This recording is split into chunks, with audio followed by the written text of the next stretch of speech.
Your mind feels clear and alive. Ideas arrive without forcing them. Work, play, or even a simple conversation flows so naturally it almost feels like magic. Most of us have tasted that state, maybe while lost in a favorite hobby, deep in a good conversation, or during those rare moments when everything lines up perfectly. We call it flow. But for so many of us, those moments feel far apart. Between them lie the heavy, invisible walls we bump into every day, the doubt that whispers you're not ready, the procrastination that steals hours, the perfectionism that keeps you stuck planning instead of doing, the quiet fear that says, what if it doesn't work? These are mental blocks. They're not signs you're broken. They're old patterns your mind learned long ago to keep you safe. The problem is, they're still running the show, even when the danger is gone. This audiobook is about gently dismantling those walls. Not with force. Not with endless willpower. Not by trying to become someone you're not. We'll do it with curiosity, kindness, and small, doable steps.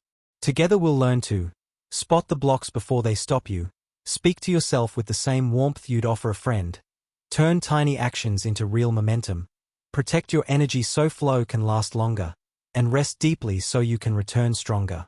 You don't need to be perfect, fearless, or super disciplined. You just need to be willing to meet yourself exactly where you are, and take one small, gentle step forward. Flow isn't something reserved for a lucky few. It's a natural state your mind already knows how to reach. All we are doing here is clearing the path so you can return to it more often. So take a slow breath. Let your shoulders soften. And let's begin. Your mind is ready to feel lighter. Your days are ready to feel freer. And you are ready to move through life with more ease than you've allowed yourself before. Here we go. Chapter 1. Understanding mental blocks. Have you ever felt stuck? Like no matter how hard you try, you just can't move forward? Maybe it's starting a new project, speaking up in a meeting, or even something simple like going for a run. That heavy, stuck feeling isn't random.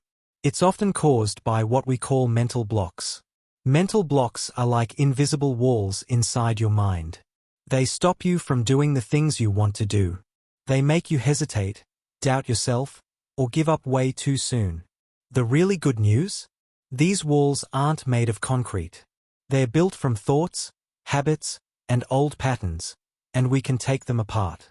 Picture your brain as a helpful but sometimes overprotective friend.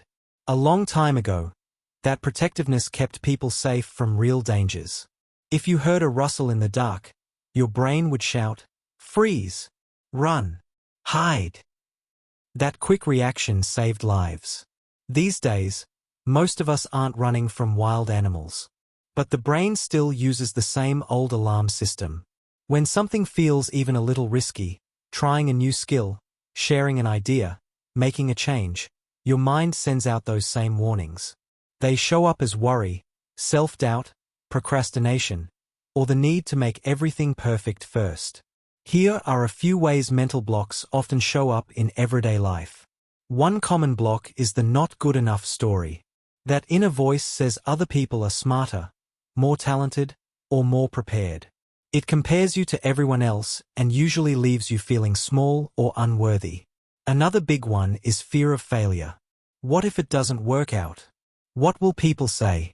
This block convinces many of us to stay small and safe instead of stepping into something exciting that could bring real growth. Then there's perfectionism. This one whispers that everything has to be flawless before you even begin. Since nothing is ever perfect, you end up waiting forever and doing very little. Overwhelm is another sneaky block. When a task looks huge, your brain freezes. It feels way easier to scroll on your phone or clean the kitchen than to face the big thing in front of you. Sometimes blocks come from old memories too. A teacher once said you weren't creative. A family member told you to be realistic. Those words from years ago can still quietly limit what you believe is possible for you. These blocks feel very real because your body reacts as if there's actual danger. Your heart beats faster. Your shoulders tense. Your mind goes foggy or races with excuses. But most of the time, The real threat is just a thought, not a tiger. So why do we have these blocks? Part of it is biology. Our brains are wired to avoid pain and stay safe. Part of it comes from life. When something went wrong after we took a chance, our brain took notes. Don't do that again. Even if the situation now is completely different. The world around us adds to it too. We hear messages everywhere. Don't mess up, be the best, fit in, don't rock the boat. Over time those ideas build walls we don't even notice. The biggest downside? These blocks keep us away from flow. Flow is that wonderful state where everything clicks. Time slips away. You're completely focused and enjoying what you're doing. Ideas come easily. Work feels light and natural, almost like play. You've probably experienced flow before. Maybe while drawing, dancing, solving a puzzle, or having a great talk with someone you trust. In those moments, no walls exist. Your mind is open, calm, and alive.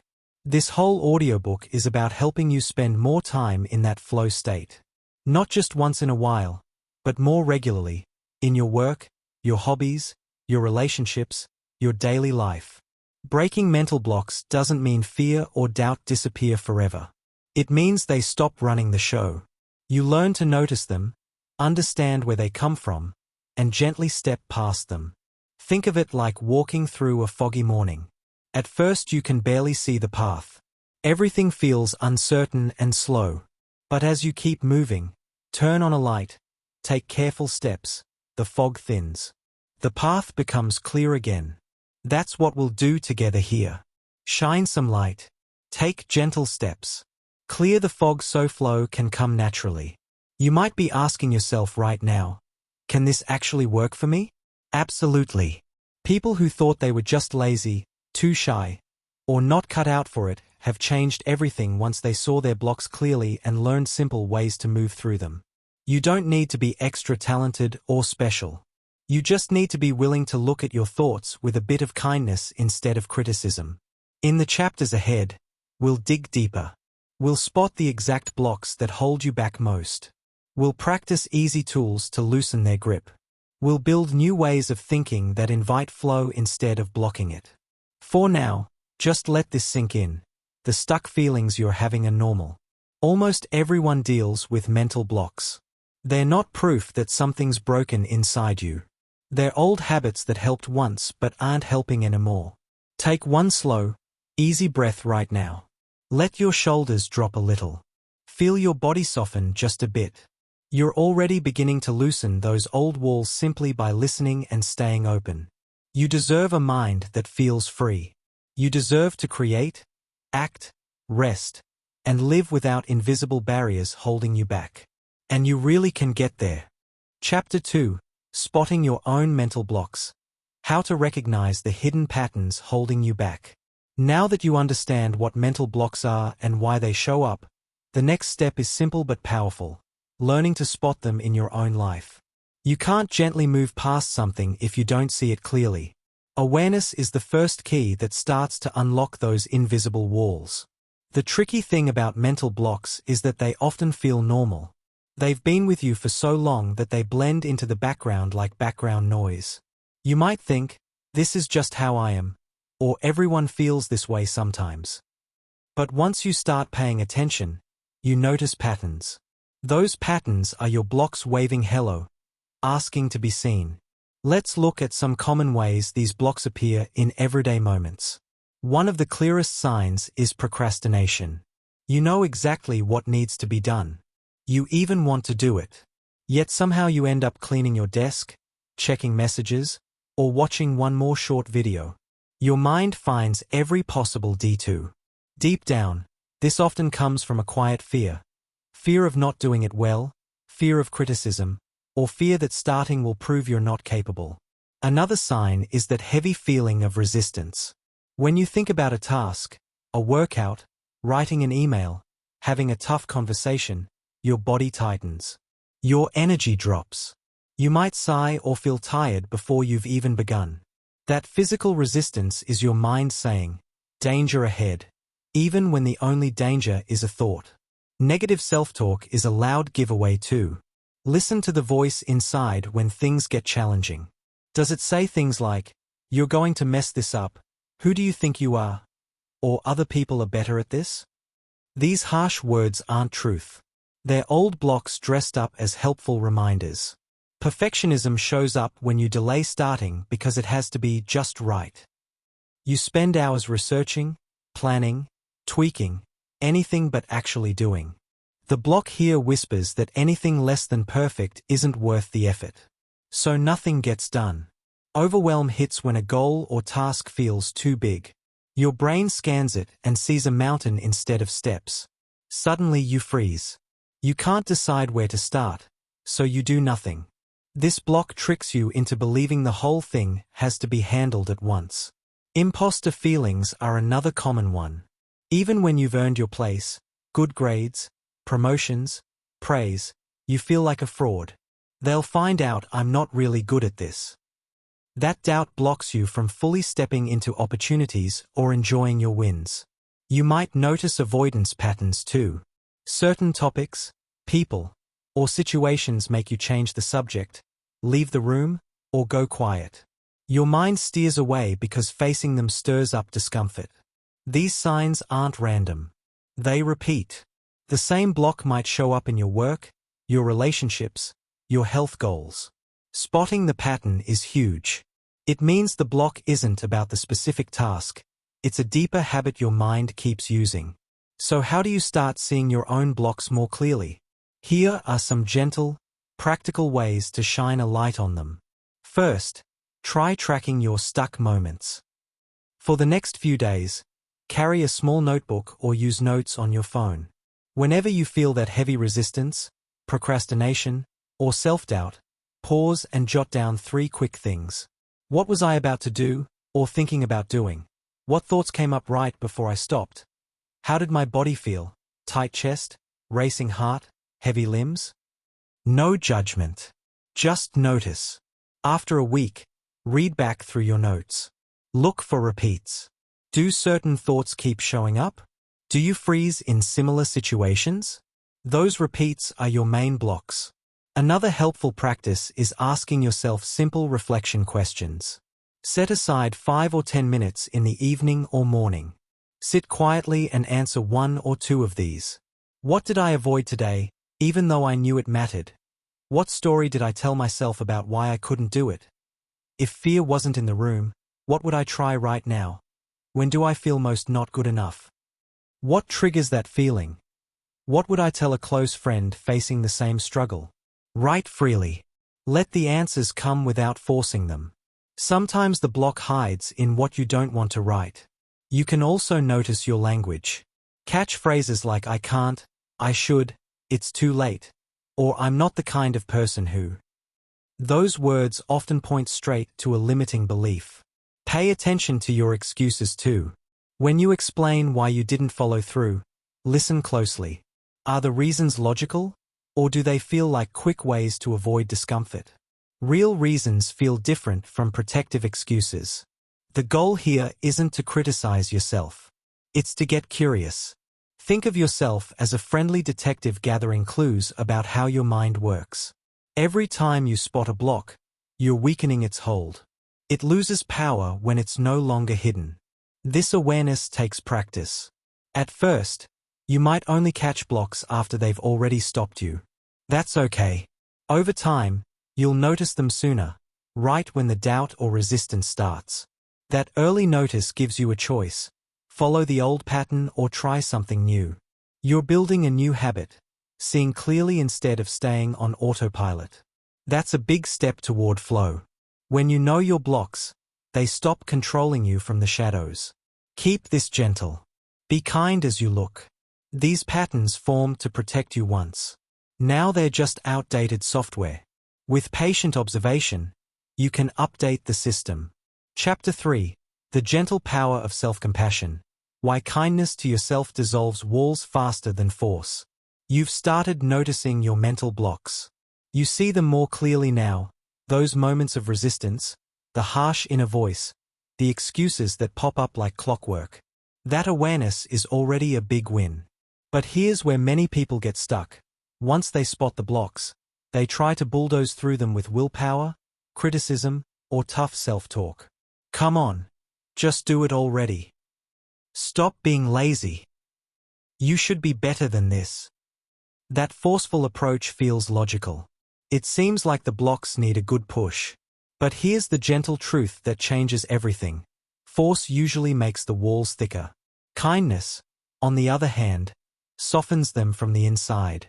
Self-compassion is simply treating yourself with the same warmth, understanding, and support you would naturally give a dear friend. When your friend is struggling, you don't snap at them, "Get over it." You listen. You say, "This is really hard right now, isn't it? It's okay to feel this way. You're doing your best." That same gentle tone works wonders when you turn it toward yourself.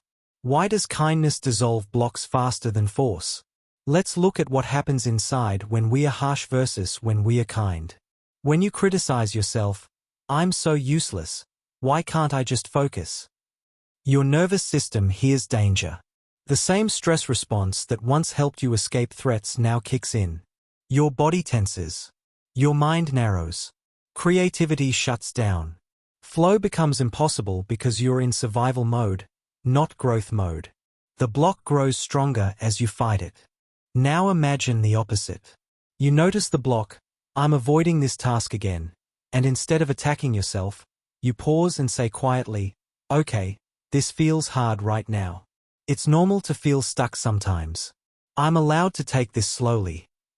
Your body relaxes a little. Your breathing slows. Your mind opens up. You're no longer fighting yourself, so energy that was used in battle becomes available for action. Self-compassion doesn't mean letting yourself off the hook or avoiding effort. It means meeting yourself exactly where you are, without judgment, so you can move forward from a place of safety instead of shame. Research shows this clearly. People who practice self-compassion are actually more motivated, more resilient, and less likely to procrastinate than people who rely on self-criticism. Why? Because when you feel safe and accepted, you're far more willing to try again, take risks, and keep going after a setback. Here are 3 simple components of self-compassion you can start using today. First, mindfulness of your struggle. Notice the block without getting swept away by it. Instead of thinking, "I'm a failure," try, "I'm having a moment of self-doubt right now." That small shift creates space. You're observing the feeling instead of becoming it. Second, common humanity. Remind yourself that this struggle is part of being human. Everyone feels stuck sometimes. Everyone doubts themselves. You're not broken or alone. Millions of people are facing similar inner walls right now. That reminder lowers the shame that makes blocks stickier. Third, kind self-talk. Speak to yourself the way you would speak to someone you care about. Simple phrases like these can shift your energy fast. "This is tough, and that's okay. I'm learning, and learning takes time. I'm allowed to go at my own pace. I've got your back, no matter what. You're doing better than you think." You don't have to believe these words at first. Just say them gently, like planting seeds. Over time, they start to feel true. Let's try a quick practice right now. Think of a recent moment when a block stopped you. Maybe you put off an important conversation, delayed a creative project, or skipped exercise. Bring that moment gently to mind. Now place one hand on your heart or on your arm, any gentle touch that feels comforting. Take a slow breath in and out. Then quietly say to yourself, "This is a moment of struggle. Other people feel this too. May I be kind to myself right now?" Stay with that feeling for 10 or 20 seconds. Notice any softening in your chest, shoulders, or breathing. Even a tiny shift counts. That small act is self-compassion in motion. It tells your nervous system, "You're safe here. No attack coming." When safety is present, blocks lose their grip. Ideas flow. Action feels possible again. You might worry that being kind to yourself will make you soft or lazy. The opposite happens. Harshness drains energy. Compassion restores it. When you stop wasting strength on self-punishment, you have more strength for the things that matter. Think of self-compassion as loosening a tight knot. Force pulls the knot tighter. Gentle fingers feel for the right thread, patiently work it loose, and suddenly the whole thing unravels. That's how kindness works with mental blocks. You don't need to fix everything overnight. You just need to meet each stuck moment with a little more gentleness than yesterday. One kind word, one understanding breath, one hand on your heart at a time. As you practice this, you'll notice something beautiful. Flow starts showing up more often. Not because you forced it, but because you stopped fighting yourself. The mind that feels safe is the mind that opens wide. You deserve that safety. You deserve to move through life without constant inner battle. Self-compassion isn't a luxury. It's the fastest path to freedom. Keep practicing. Be patient with the practice itself. Some days it will feel natural. Other days it will feel strange or even silly. All of it is progress. Chapter 4. Simple tools to quiet the inner critic. Practical ways to shift negative self-talk.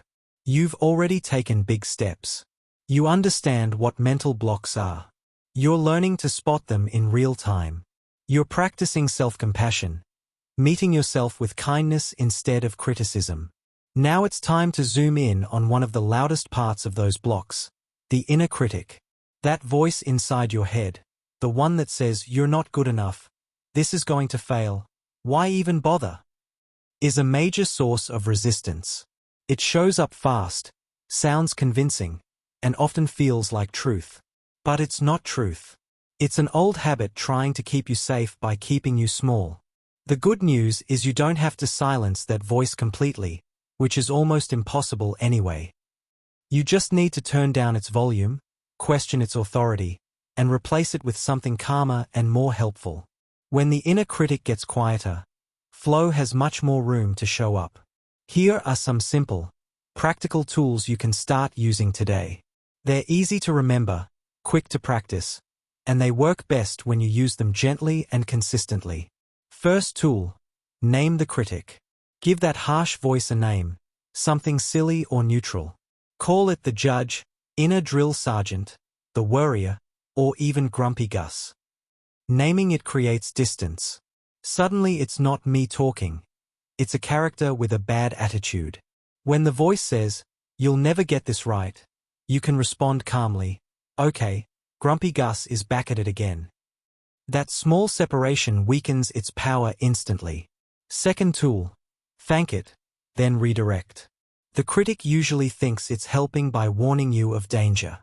So acknowledge that intention. Try saying, silently or out loud, "Thanks for trying to protect me.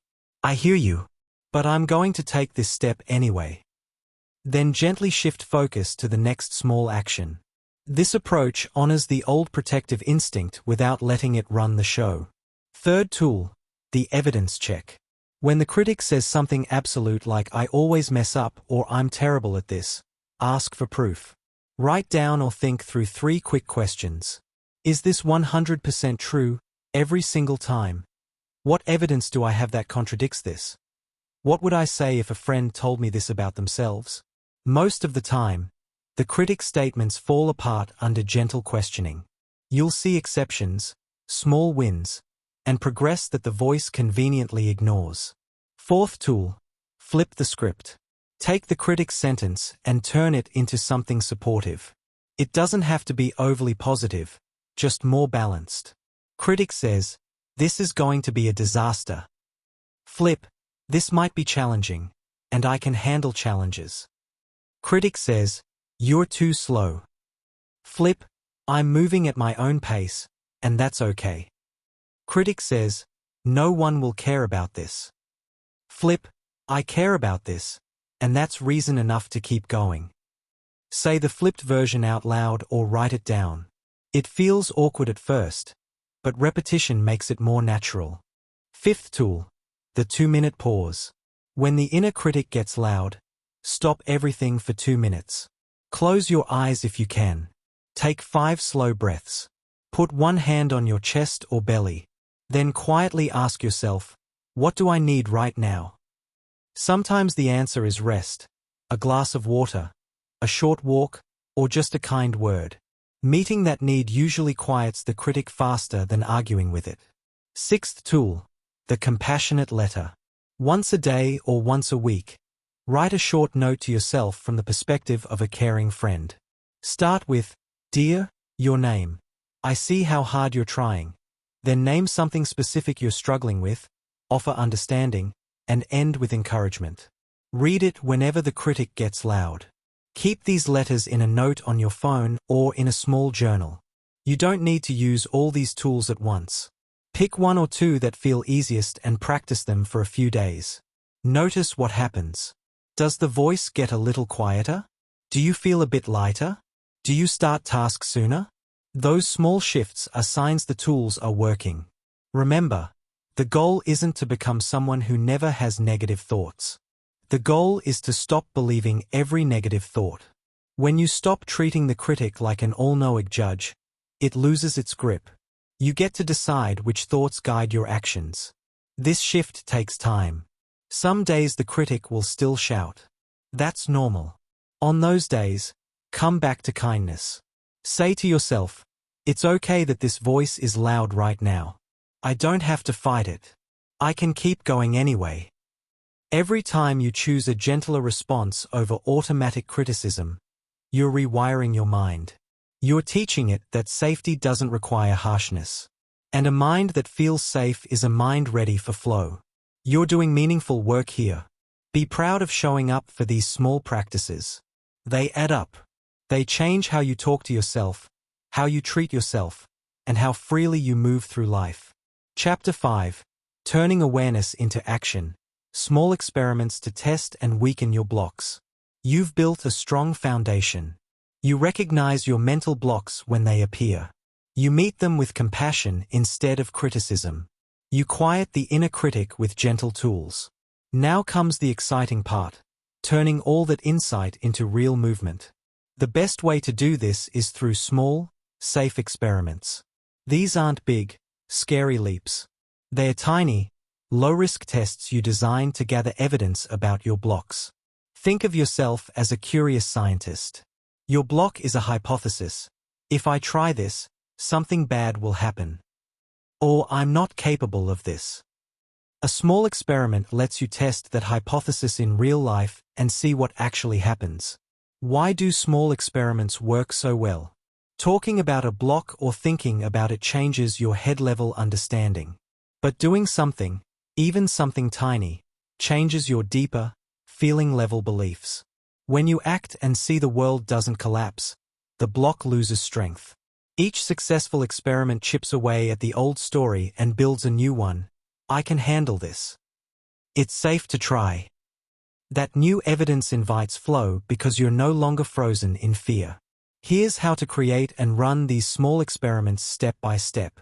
First, pick one specific block you've noticed. Make it concrete. Instead of "I have fear of failure," choose something like, "I avoid starting my writing because I believe I'll write something terrible and waste time." Second, state the prediction your block makes. Write it down clearly. For example, if I write for 10 minutes without editing, it will be awful, I'll feel embarrassed, and I'll prove I'm not a good writer. Third, design a tiny, safe test. Make it so small it feels almost ridiculous to avoid. The key is low stakes and short time. For the writing block, I will set a timer for 5 minutes and write anything.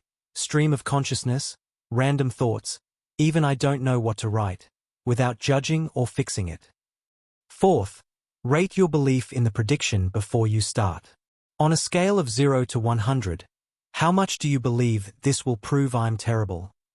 Maybe it's 80%. Note it. Fifth, do the experiment.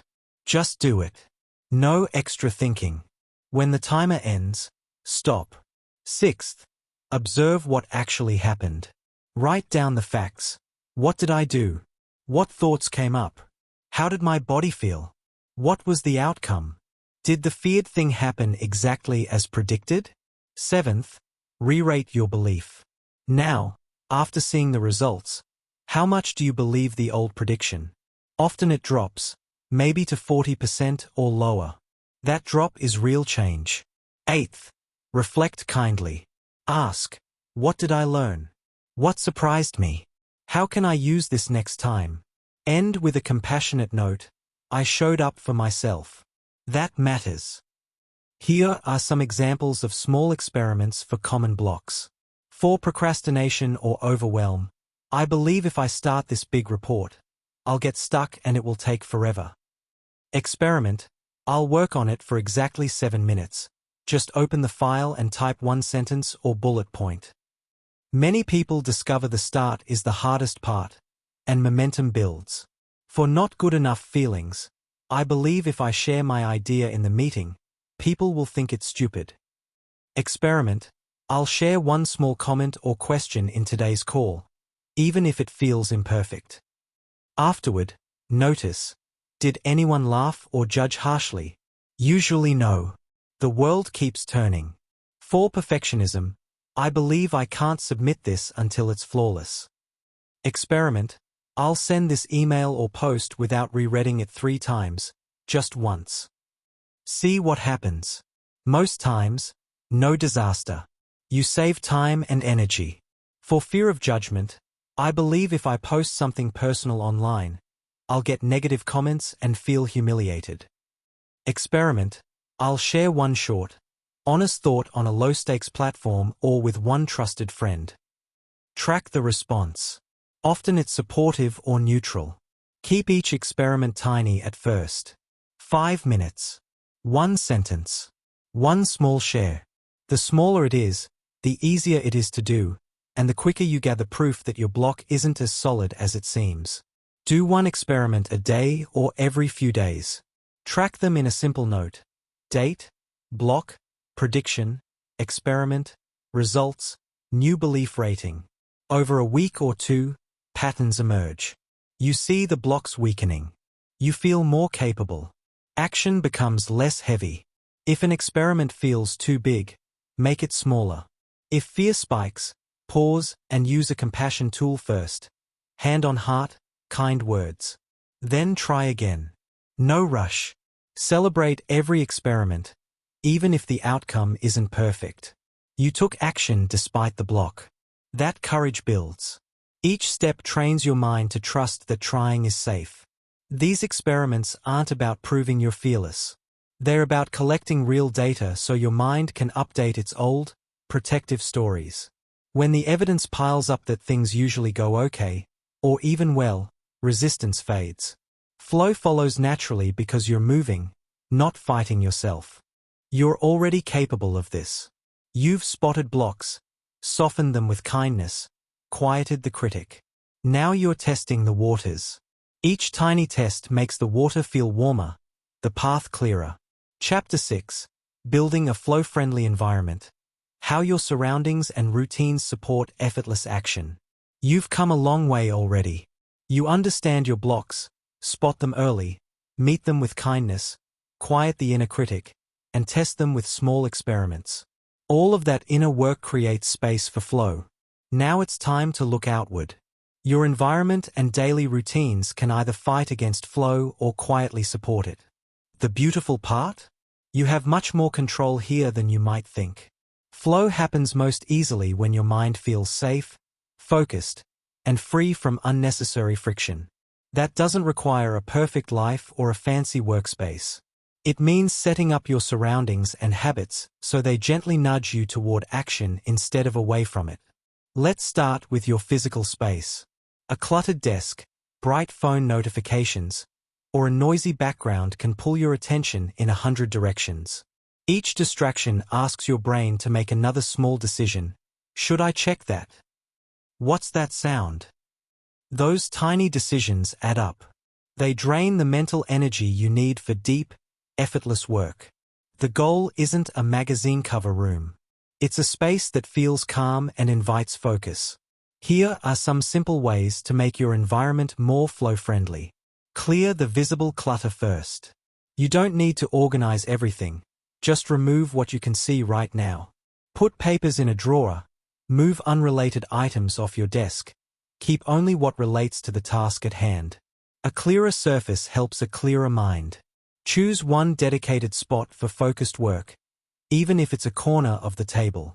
When you sit there, your brain starts to associate that place with action instead of scrolling or worrying. Over time, just sitting down there becomes a signal. This is flow time. Control the inputs. Turn off non-essential notifications on your phone and computer. Put your phone in another room or in a drawer during focused blocks. If you need it nearby, use Do Not Disturb mode. Fewer pings mean fewer interruptions, and fewer interruptions mean longer stretches of natural concentration. Add small comfort cues. A favorite mug of tea, a soft blanket over your chair, natural light if possible, or quiet instrumental music can make the space feel welcoming. When your body feels comfortable, your mind relaxes into the task more easily. Next, let's talk about routines. Routines aren't rigid schedules. They're gentle patterns that reduce decision fatigue. When you don't have to decide every day when will I start, or what should I do first, you save energy for the work itself. Start with a tiny anchor habit. Pick one small action you do every day that signals the beginning of focus time. It could be making your bed, brewing coffee, opening your notebook, or doing 3 slow breaths. Keep it simple and consistent. After a while, your brain links that action to now we move into flow. Use time blocks instead of open-ended I'll work on this later. Decide in advance, from 9 to 9:25 I'll write. Short blocks, 15 to 30 minutes, feel doable. When the timer starts, you know exactly what to do and when it ends. That clarity lowers resistance. Pair tasks with existing habits. This is called habit stacking. After you brush your teeth, spend 2 minutes planning your day. After lunch, do a quick 5-minute movement break before returning to work.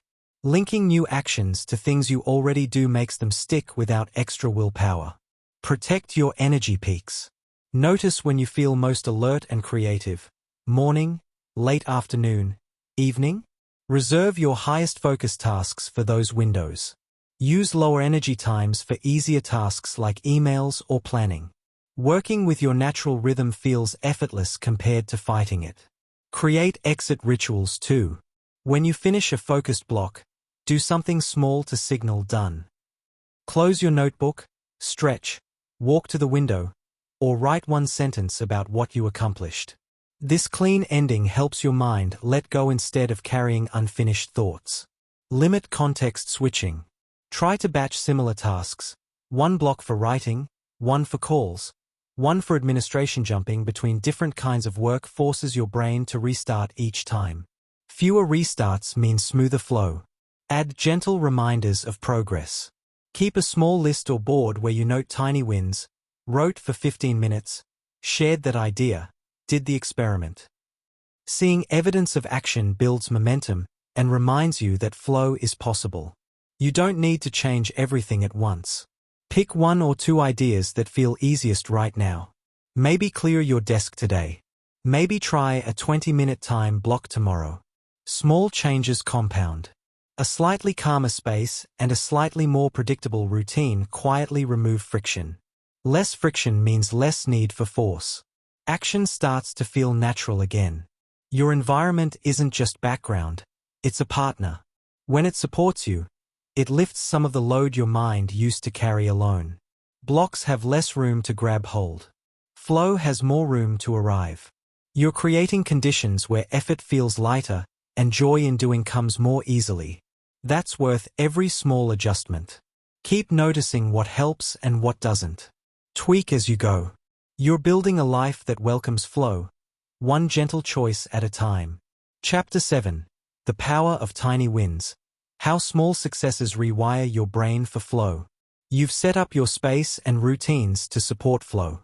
You're experimenting gently with your blocks. Now let's talk about something that quietly changes everything. The power of tiny wins. A tiny win is any small action you complete that moves you forward, no matter how minor it seems. It could be writing one sentence, doing 5 push-ups, sending that one email, or simply sitting down to start for 3 minutes. These moments don't look impressive on the outside. But inside your brain, they create real, lasting shifts.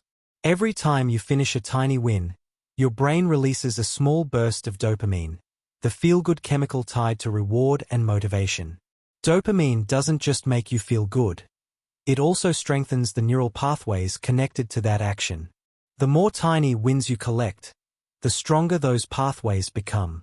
Your brain starts to see taking action as something safe, rewarding, and even enjoyable.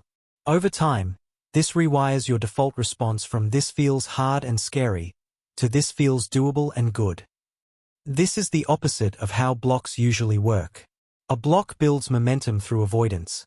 You skip the task, feel temporary relief, and your brain learns avoiding equals safe. Tiny wins flip that script. Each completed action teaches your brain doing equals rewarding. The more you prove it to yourself, the less room the old avoidance pattern has. Tiny wins also build what psychologists call self-efficacy, your belief that you can handle challenges. When you see yourself follow through again and again, even in small ways, doubt shrinks. Confidence grows quietly from the inside. And confidence is one of the best friends flow ever has. You're no longer waiting to feel ready. You're acting, and the feeling follows. Here's how to start collecting tiny wins in a way that feels natural and sustainable. First, make the wins ridiculously small at the beginning. If your block is around writing, don't aim for write a chapter. Aim for open the document and write one single sentence. If exercise feels overwhelming, start with put on my shoes and walk to the end of the driveway. The smaller the win, the easier it is to claim, and the faster you stack evidence that you can do hard things. Second, track them visibly. Use a simple method that feels good to you. A small notebook, a note on your phone, a row of check marks on a piece of paper, or even moving a pebble from one jar to another. Seeing the wins pile up creates a visual reminder of progress. That visual proof is powerful. It speaks directly to the part of your brain that needs certainty. Third, celebrate each one, quietly and kindly. After a tiny win, pause for 5 seconds. Smile. Say something gentle to yourself. Nice. I did that. One more step done. I showed up. You don't need a big party. A moment of sincere acknowledgement sends another wave of positive reinforcement through your system. Fourth, chain tiny wins together. Once one feels easy, add a second small step right after. Write one sentence, write a second sentence, write for 3 minutes. Put on shoes, walk to the driveway, walk around the block. Each link makes the chain stronger. Momentum builds without force. Fifth, use minimum viable action on tough days. When resistance feels extra heavy, ask, what is the absolute smallest version of this I can do right now and still count it as a win? Maybe it's just sitting at your desk for 60 seconds with the document open. Count it. Log it. That tiny act still sends the dopamine signal and keeps the pathway alive. Tiny wins work especially well because they bypass the perfectionism trap. You're not trying to be flawless, you're just trying to be in motion. And motion creates more motion. A single sentence can become a paragraph. A short walk can become a full session. The key is never breaking the chain completely. Even on low days, one tiny win keeps the streak going. Notice how your body and mind respond over a week or two. You might feel lighter after logging a few wins. Tasks that used to feel huge start to feel more manageable. Resistance softens because your brain has new evidence. I've done this before, and it turned out okay. I can do it again. This isn't about hustling harder. It's about proving to yourself, in small doses, that action is safe and rewarding. When your brain trusts that, flow stops being something rare that happens to lucky people. It becomes something you can invite more often, because you've trained yourself to step into it without a fight. You're not chasing huge breakthroughs here. You're collecting quiet proof that you're capable. Each tiny win is a vote for the version of you that moves forward. Cast enough votes, and that version becomes the default. Keep going with this gentle approach. Let the wins stay small. Let them add up. Watch how your mind slowly, steadily opens to more ease and more flow. Chapter 8. Embracing setbacks as data, turning failures into fuel for faster growth. You've been collecting tiny wins. Each one has quietly strengthened your belief that action is safe and rewarding. Your environment supports you. Your routines guide you. But even with all this gentle progress, there will still be days when things don't go as planned. You start something, hit a wall, stop short, or feel disappointed. That moment can feel like proof the old blocks are winning. It's not. It's just information, valuable information. The way you respond to setbacks determines how quickly you grow. When you see a setback as failure, shame creeps in. You might criticize yourself, pull back, or decide this isn't for me. That reaction strengthens the very blocks you've been working to loosen. But when you treat setbacks as data, everything changes. You stay curious instead of defeated. You learn instead of hide. Growth accelerates. Think of setbacks the way a scientist thinks of an experiment that didn't work out. The experiment didn't fail. It gave useful results. It showed what doesn't work under these conditions. That knowledge moves you closer to what does work. Your mind works the same way. Every time you try and don't get the outcome you hoped for, you gather clues about your blocks, your habits, your needs, and your next best step. Here's how to start seeing setbacks as helpful data instead of proof you're not enough. First, pause before reacting. When something goes wrong, you procrastinate again, the task feels harder than expected, or you get critical feedback, take one slow breath. Create a small gap between the event and your response. That gap stops the automatic shame spiral. Second, name it neutrally. Say to yourself, this is a setback. Or this didn't go the way I hoped. Avoid loaded words like disaster, failure, or I ruined everything. Neutral language keeps your nervous system calmer so you can think clearly. Third, ask data-gathering questions. Treat the moment like a friendly investigation. Here are some simple, powerful questions to ask. What exactly happened? Stick to facts, not interpretations. What thoughts came up right before or during the setback? How did my body feel? Tension, heaviness, racing heart. What need wasn't met? Rest, clarity, support, smaller steps. What blocked me most in that moment? What small thing could I adjust next time? Shorter time block, different time of day, ask for help, add a comfort cue. What did I learn about myself or the task? Write the answers if you can. Even a few bullet points turn vague disappointment into clear insights. Fourth, separate the event from your worth. Remind yourself, this outcome does not define me. It's one moment, one data point. Your value isn't tied to whether today's attempt was smooth. You're still the person who showed up, who tried, who cares enough to keep learning. Fifth, find the hidden win. Even in a tough moment, there's almost always something positive to notice. You sat down to try. You lasted 5 minutes instead of 0. You caught the inner critic sooner than last time. You asked for help instead of suffering in silence. Name that small win. It keeps the momentum alive. Sixth, plan the next micro-step. Use what you learned to design one tiny adjustment. If overwhelm stopped you, try a 3-minute version next time. If self-doubt spiked, add a compassion phrase before starting. If energy was low, shift the task to your better time of day. One small tweak based on real data moves you forward faster than pretending the setback never happened. This mindset shift takes practice. At first, you might still feel the sting of disappointment. That's normal. Let yourself feel it for a moment, then gently guide yourself back to curiosity. Over time, the emotional charge of setbacks gets smaller. They stop feeling like attacks and start feeling like course corrections. When you embrace setbacks as data, something wonderful happens. Fear of trying loses its power. You become willing to experiment more often because you know even a miss gives you something useful. That willingness creates more opportunities for flow. You're no longer avoiding action to protect yourself from pain. You're moving through action, learning as you go, and growing faster than before. Think of the most skilled people in any field: artists, athletes, writers, leaders.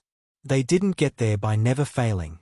They got there by failing often, studying the failures closely, and adjusting quickly. You're doing the same thing now, just in your own quiet way. You don't have to love setbacks. You just have to stop fearing them so much. When you stop fearing them, you stop letting them stop you.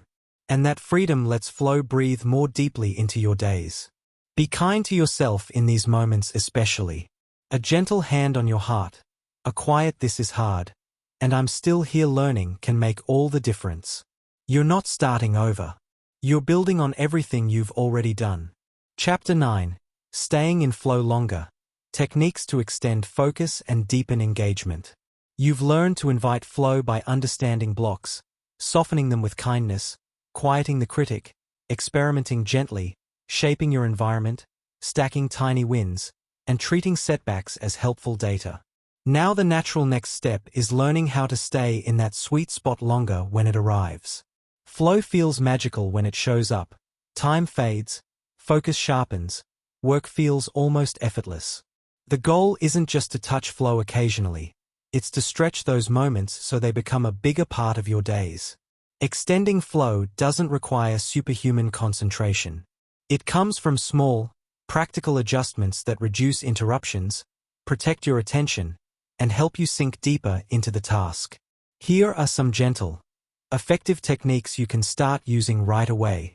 First, use a clear starting ritual. Before you begin, do a short sequence that tells your brain we're entering focus now. It could be as simple as: close all unrelated tabs, take 3 slow breaths, say quietly "I'm here for this," and set a timer. This ritual creates a mental boundary. Once it's complete, distractions feel less tempting because you've already committed. Second, match the task to your current energy level. Flow lasts longer when the challenge is just right, not too easy, which leads to boredom, and not too hard, which brings anxiety. Ask yourself, is this task a little stretching but still within my reach? If it feels too big, break it into a smaller piece. If it feels too small, add a creative twist or a tighter time limit. That sweet spot, where skill meets challenge, keeps flow alive. Third, work in focus sprints with built-in breathers. Try the classic Pomodoro style but adjust it for flow. 25 or 50 minutes of single-task focus, followed by a 5-minute gentle break. During the sprint, commit to no switching. During the break, stand up, stretch, look out the window, or sip water. Nothing that pulls you into another mental task. These short recoveries recharge attention without breaking the deeper rhythm. Fourth, minimize external interruptions. Protect your flow windows like they're sacred. Put your phone on silent and out of sight. Close email and messaging apps. If you work with others, use a small signal, a closed door, headphones, or a focus time note. Even one interruption can pull you out of flow for 10 to 20 minutes. Guarding against them lets you stay immersed longer. Fifth, use flow anchors to gently return when your mind drifts. Everyone's attention wanders sometimes. Instead of getting frustrated, have a quick reset ready. A simple one: notice the drift without judgment, take one deep breath, and softly restate your intention: I'm writing this section or I'm solving this problem. Then return to the task. This anchor pulls you back without harshness, so you lose only seconds instead of minutes. Sixth, deepen engagement with active curiosity. Ask small questions while you work. What's interesting here? How could this connect to something else? What happens if I try it this way? Curiosity acts like fuel for flow. It keeps your mind actively involved instead of passively going through motions. The more you wonder, the deeper you sink in. Seventh, pay attention to your body during flow. Notice subtle signals: relaxed shoulders, steady breathing, a slight forward lean. When you feel those signs, lean into them. If tension starts creeping back, tight jaw, Shallow breath. Pause for 30 seconds. Shake out your hands, roll your neck, or do a quick body scan. Releasing physical tension often restarts mental flow instantly. 8th. End sessions on a high note. Stop while you're still engaged and know exactly what comes next. Leave the task at a natural pausing point, a finished paragraph, a clear next step written down. This Zeigarnik effect keeps your mind gently holding the thread. When you return, picking up feels smooth instead of starting from scratch. Flow restarts faster. 9th. Reflect briefly after a flow session. Take 1 minute to note. How long did I stay focused? What helped me stay in? What pulled me out? No judgment, just quiet observation. Over time, you'll spot patterns. Maybe certain music extends your focus, or starting after a walk does the trick. Use those insights to make flow more repeatable. These techniques work best when you approach them lightly. Don't try to force longer flow or criticize yourself if a session ends early. Celebrate whatever length you get.